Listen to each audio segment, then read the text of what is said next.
ఇప్పుడు నీకు 10 ఏళ్ళు వచ్చాయి కాబట్టి మనం కొన్ని స్మాల్ రూల్స్ ఫాలో అవ్వాలి. ఎలాంటి రూల్స్ అమ్మా?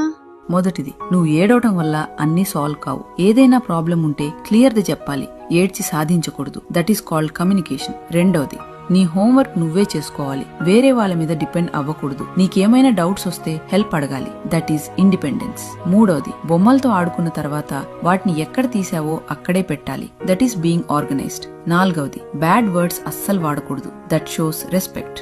ఐదవది, నువ్వు తప్పు చేసినప్పుడు మనస్ఫూర్తిగా క్షమాపణ చెప్పాలి. That is responsibility.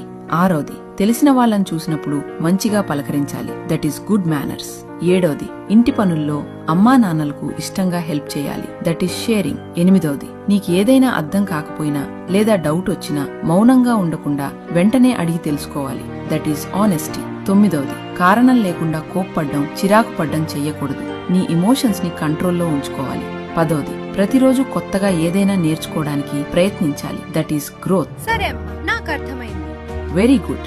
ఇవాళ ఈ రూల్స్ స్ట్రిక్ట్ గా అనిపించొచ్చు, కానీ రేపు మీ పిల్లల భవిష్యత్తుకు ఇవి చాలా అవసరం. బాల్యంలో నేర్పే క్రమశిక్షణే జీవితంలో బలంగా మారుతుంది. ఈ చిన్న పాఠాలు గొప్ప జీవితాలను తీర్చిదిద్దగలవు. ఈ మెసేజ్ ని పిల్లలను పెంచుతున్న